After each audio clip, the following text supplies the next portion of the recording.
Amperge Convida, com Heloísa Carpena. Hoje vamos falar sobre uma atividade institucional que ampliou a atuação do Ministério Público para além das divisas do Estado do Rio de Janeiro até Brasília. A Assessoria de Recursos Constitucionais foi criada na estrutura da Procuradoria-Geral de Justiça para permitir a participação direta dos nossos procuradores de justiça até o fim dos processos, isto é, até o seu julgamento pelos tribunais superiores, o Supremo Tribunal Federal e o Superior Tribunal de Justiça.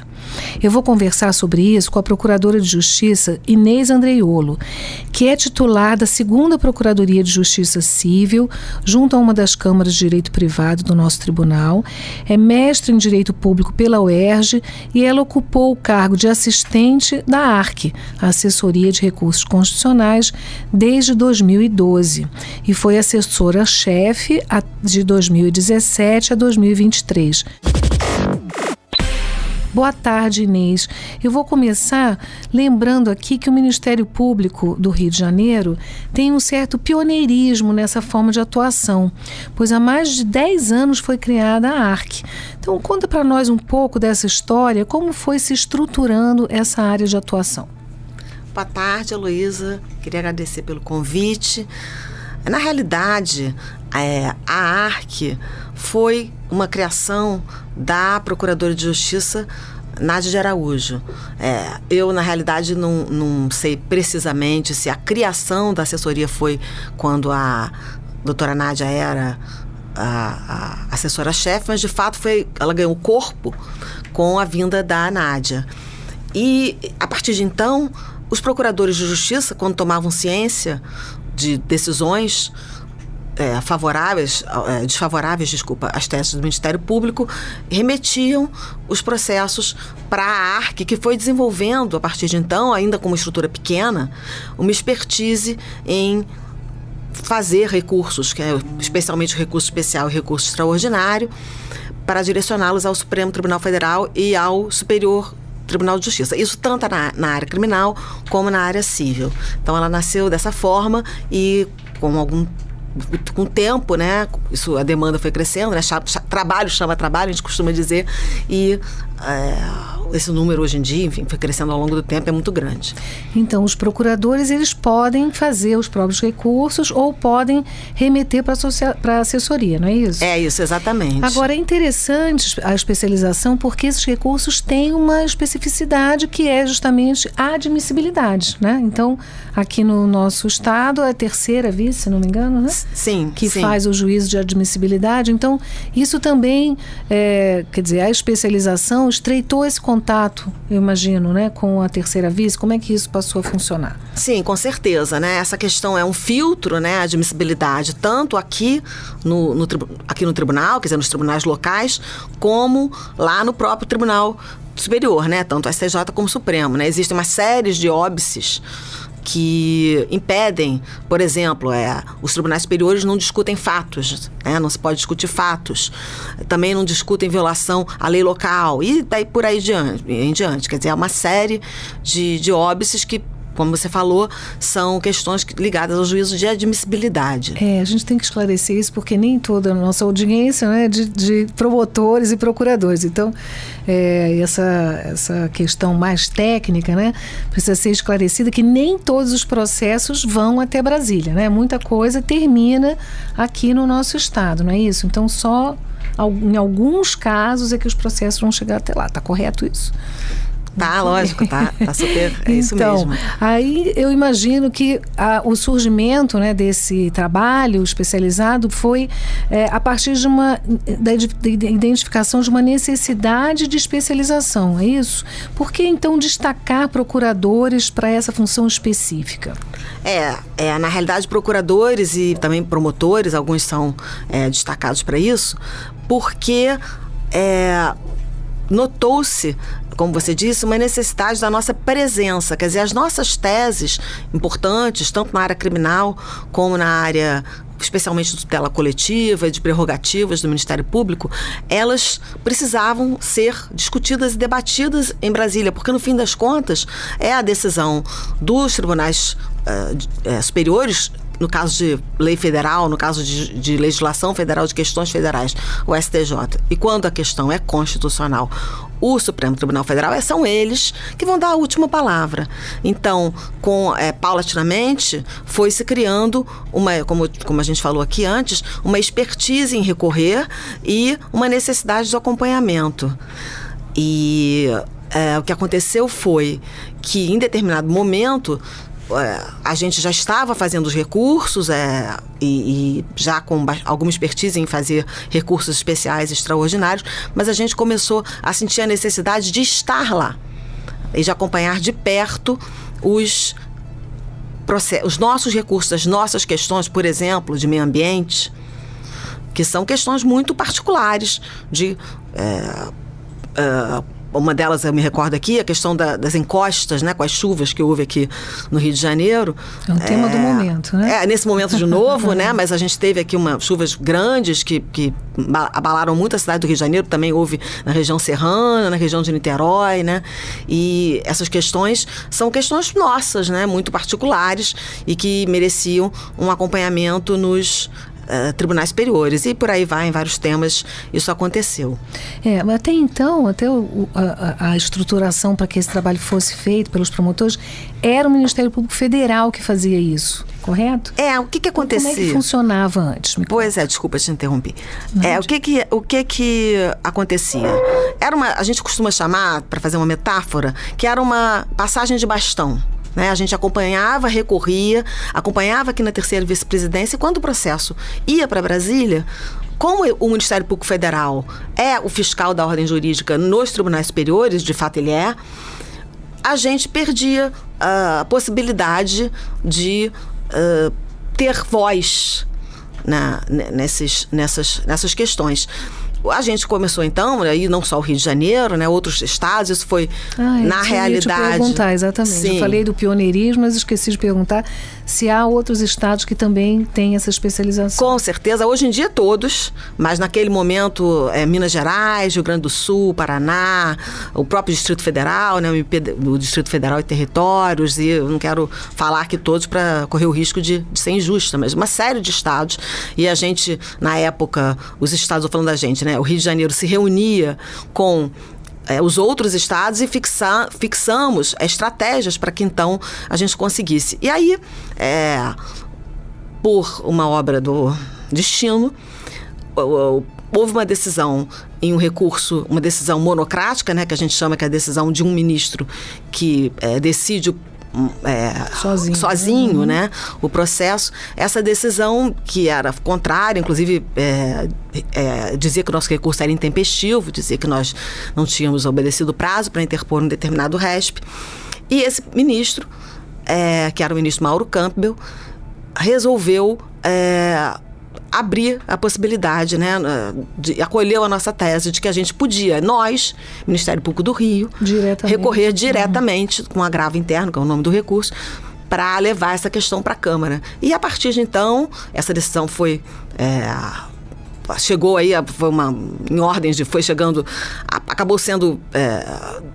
gerando uma decisão da Corte Especial do Superior Tribunal de Justiça, e aí sim foi sedimentada. A partir aí, daí em diante, todos os ministérios públicos do Brasil, os estaduais e o Distrito Federal e Territórios, podem levar suas teses diretamente, fazer sustentação oral, recorrer, e todos os atos processuais que são necessários aí para defender nossas prerrogativas e nossas questões. Eu lembro que na altura havia uma certa resistência, né, ao acompanhamento até esses tribunais pelos membros dos ministérios públicos estaduais. É verdade isso? Ou eu tô...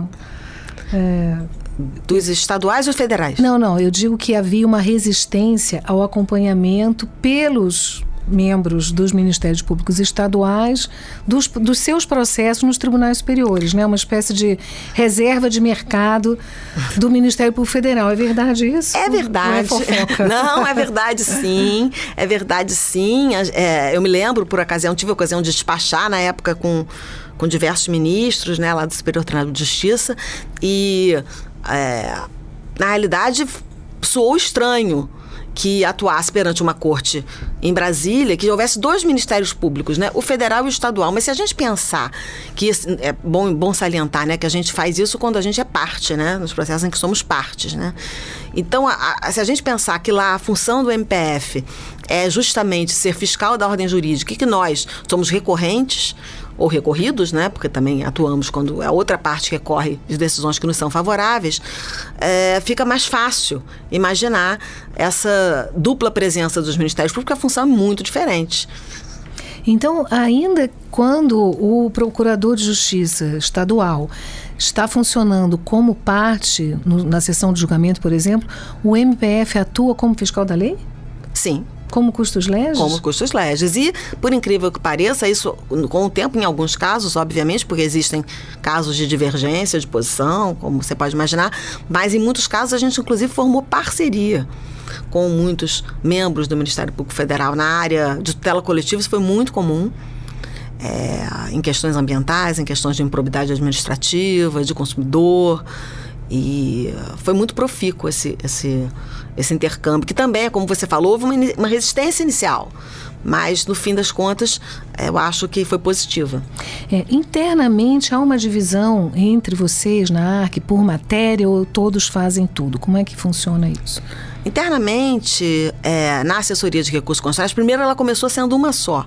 A assessoria de recursos constitucionais do Procurador-Geral. É importante salientar que essa assessoria ela é ocupada por integrantes que são escolhidos pelo Procurador-Geral.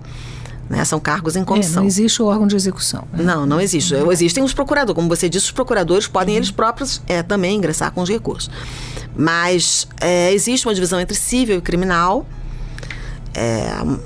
até por uma questão de matéria. Inicialmente não havia, mas com o crescimento da demanda e com a especialização das questões, desde 2017, quando o Procurador-Geral era o Dr. Eduardo Gussin, ele dividiu a assessoria em 2. Mas eu imagino que a matéria coletiva tem um peso importante, né? Você já mencionou aí alguns assuntos, ambiental, o que mais? Um peso enorme.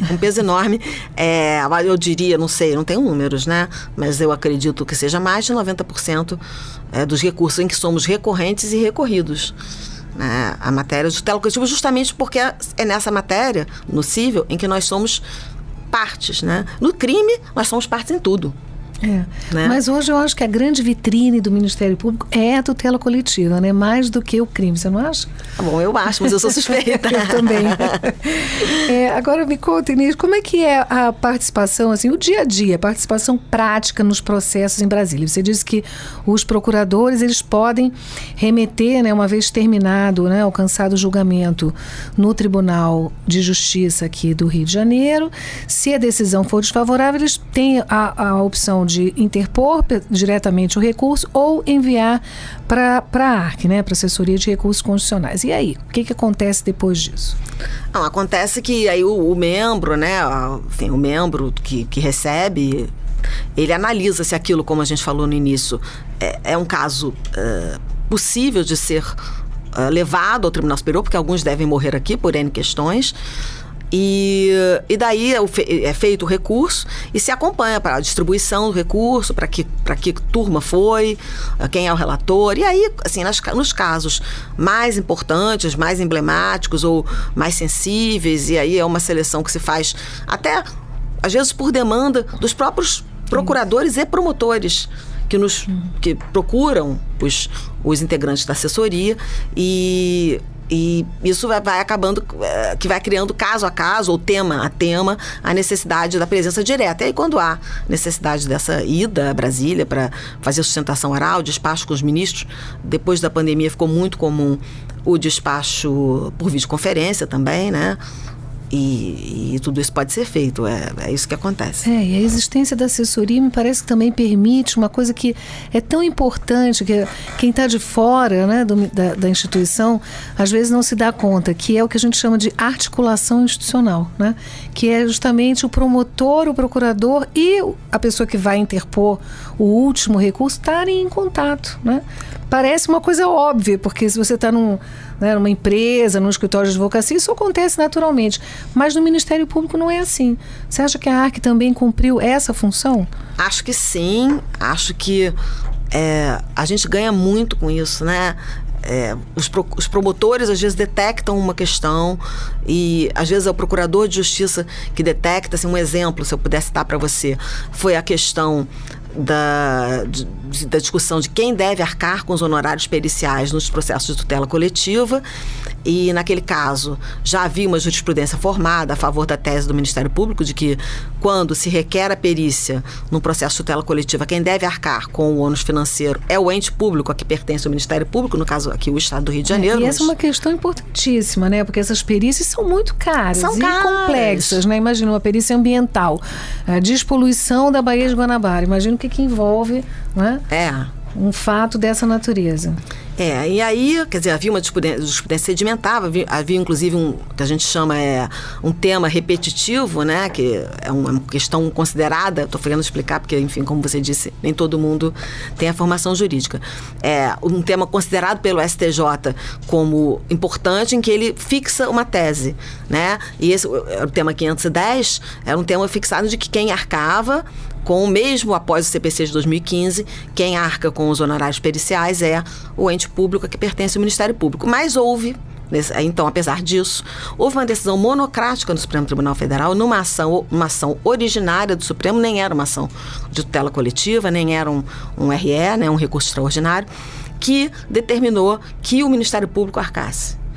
E o que aconteceu, e por isso eu vou te chegar em como é que isso provocou a articulação também dos promotores e procuradores, o que aconteceu foi que essa decisão começou a ser replicada pelo Estado e também pelo município em várias ações. Sim, imediatamente, porque tudo que tem a grife, né, do STJ, do STF, mesmo que não esteja em repercussão geral, vai ser seguido pelos tribunais inferiores, não é isso? E aí a gente teve, né, os colegas todos tivemos, nós, promotores e procuradores, muito trabalho para reverter essas decisões aqui já dos juízes, que começaram a repetir a decisão, que foi do ministro Lewandowski à época, e os desembargadores também.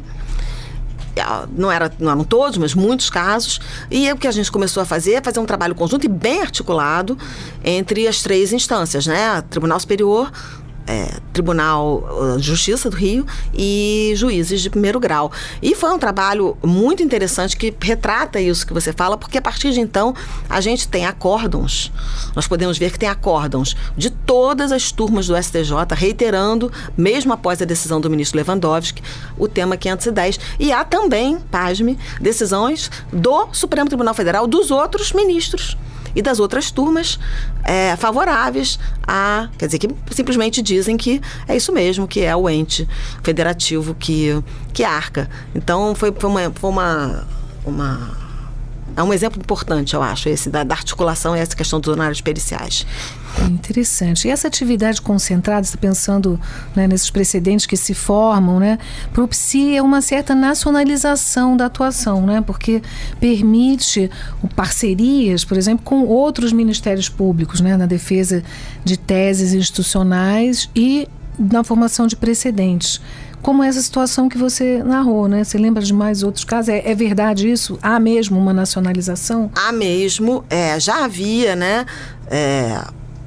Também, mesmo antes do reconhecimento da nossa legitimidade direta, que ocorreu em 2012, salvo engano, mas acho que foi final de 2012, início de 2013, já havia antes legitimidade para funcionar diretamente, exatamente. Já havia uma reunião coletiva na via do CNPG, né, que é o Conselho Nacional de Procuradores Gerais. Já havia uma reunião de pessoas que faziam essa mesma função, que recorriam. Mas com com essa nacionalização, como você disse, isso foi realmente ganhando um incremento absoluto, assim, é uma coisa, uma grande crescimento. E que acabou, então, também, como nós temos questões parecidas que se repetem, acontecem em vários estados, tanto criminais... O mesmo caso, no caso ambiental, desculpa te interromper, mas é um fato que ultrapassa os limites de um estado. Isso também pode como acontecer, é o caso, por exemplo, de Brumadinho e Mariana, né, que afetou vários. E o que aconteceu foi que, a partir de então, os ministérios públicos começaram a ingressar uns nos processos dos outros para reforçar as teses na qualidade de amicus curiae, de amigo da corte, sobre isso. né, que é para contribuir. Isso foi muito importante. Não só essa troca, né? Olha, esse recurso aqui, eu desenvolvi essa tese e ganhei, que é uma troca de teses, né, de estratégia, como também uma questão de reforço do argumento, né? Isso foi também, se eu pudesse dar um exemplo, o que aconteceu na questão da improbidade administrativa, que a lei de improbidade administrativa, que é de 92, sofreu uma reforma grande, que a gente chama até de nova lei de improbidade. Com muitos retrocessos, né? Com muitos retrocessos. Tivemos um programa sobre isso aqui no podcast. Sim. Que bom. E muitos retrocessos. Então, naquela ocasião... não vou ficar entrando nos retrocessos aqui, senão a gente vai parar um tempo para falar sobre isso, mas o importante é que os retrocessos que inviabilizavam a propositura de ações ou tornavam muito difíceis, questões da prescrição e tal, isso acabou fazendo com que os ministérios públicos, vários ministérios públicos, ingressassem num processo do Supremo Tribunal Federal em que havia sido reconhecida a repercussão geral, é o tema 1199, que foi decidido em 2022, era da relatoria do ministro Alexandre de Moraes. E naquela ocasião, foi mesmo uma ação concentrada do tipo fazer memoriais juntos, levar juntos, despachar juntos, ir no dia do julgamento. Eu me lembro que um colega de Minas Gerais falou que uma conhecida dele estava lá, era advogada, e falou, caramba, no plenário hoje só tem Ministério Público, e era mesmo. O plenário era lotado de promotores e procuradores, não sei se isso tanto influenciou, mas de fato algumas teses foram de fato acolhidas, e aí o trabalho continua, né? Se continua havendo esse intercâmbio sobre os reflexos da lei no atuar diário dos promotores e procuradores. Não, acho muito importante, com certeza deu peso, né, à postulação que vocês estavam defendendo. Só para registro aqui, a nova lei de improbidade administrativa foi o episódio 17, com o promotor de justiça Fabrício Bastos. Quem não ouviu, vai lá conferir. Eu quero continuar falando sobre essa função que eu acho extraordinariamente importante de amicus curiae, amigo da corte. Conta para nós, como é que lembra de algum caso relevante, assim, onde vocês já atuaram, né, o Ministério Público do Rio, como amicus curiae? Nesse caso da improbidade, eu acho que é um caso bastante relevante. Gente, fazendo um recorte, né, Luísa? Eu estou falando da área civil, né?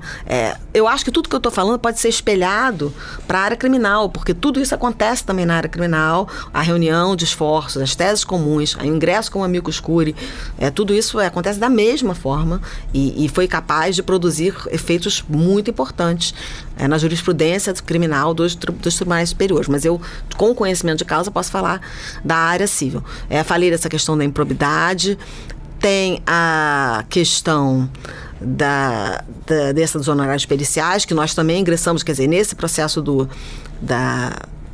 honorários periciais, que é do Mato Grosso do Sul. Nós ingressamos. Tem um agora, que é o tema 1270, que discute a liquidação individual. A possibilidade do Ministério Público fazer a liquidação dos danos individuais nas ações coletivas, um caso importantíssimo, em que os ministérios públicos atuam em conjunto, vários ministérios públicos atuam em conjunto, desde o STJ, e agora existe aí esse tema reconhecido como repercussão geral 1270, que ainda não foi julgado ainda, e vai certamente produzir um impacto muito grande, porque do outro lado, né, de um lado tem o Ministério Público, do outro lado tem as empresas, ou enfim, qualquer pessoa jurídica ou qualquer um que cause dano há uma coletividade de pessoas, né? Mas apesar de ser coletivo, na hora de se ressarcir o dano, se faz de maneira individual também. Essa trincheira é por demais conhecida, né? Porque nas ações para interesses individuais homogêneos já foi constatado, no caso, né, do consumidor vencedor, que deu origem ao projeto, isso também foi episódio nosso aqui no podcast, Consumidor Vencedor, detectamos naquela altura que era ínfimo o número de execuções individuais, quer dizer, é sumamente importante que o Ministério Público possa assumir esse papel, porque se as empresas não são condenadas a indenizar, não dói na parte mais sensível, que é o bolso, né? Então, nas ações coletivas, a gente acaba reduzido ao fazer e não fazer. Não é isso? Então, essa postulação é de interesse de todos. Muito interesse. E muito importante que haja essa articulação. Então, pelo que eu estou entendendo do teu relato, há hoje uma estratégia de atuação, né? Da mesma maneira que as empresas estão articuladas para fazer isso, os ministérios públicos também. Essa articulação, né, em questões que são importantes, relevantes como essa, que do outro lado, né, lado das empresas, dos poluidores, dos que causam os danos coletivos, eles estão articulados, não é verdade? É verdade. Também da mesma forma, na área ambiental, né? Porque também do outro lado estão os poluidores, que também são as empresas, né? Você falou do consumidor. E, enfim, eu acho que em toda a questão da tutela coletiva isso faz muito sentido. Lógico que isso é algo em construção, né? Eu acho que os ministérios públicos têm as dificuldades de articulação naturais do serviço público, né? Afinal de contas, mas eu acho que se caminhou muito e isso é de suma importância. É produto desse trabalho. Então, Inês, te agradeço muito pela entrevista e convido os ouvintes a acompanharem o programa para não perderem nenhum episódio. Toda terça-feira, um novo episódio está disponível no site da Rádio Roquete Pinto, no site da Amperge e no Spotify. Eu que agradeço, Heloísa. Muito obrigada. Amperge convida, com Heloísa Carpena.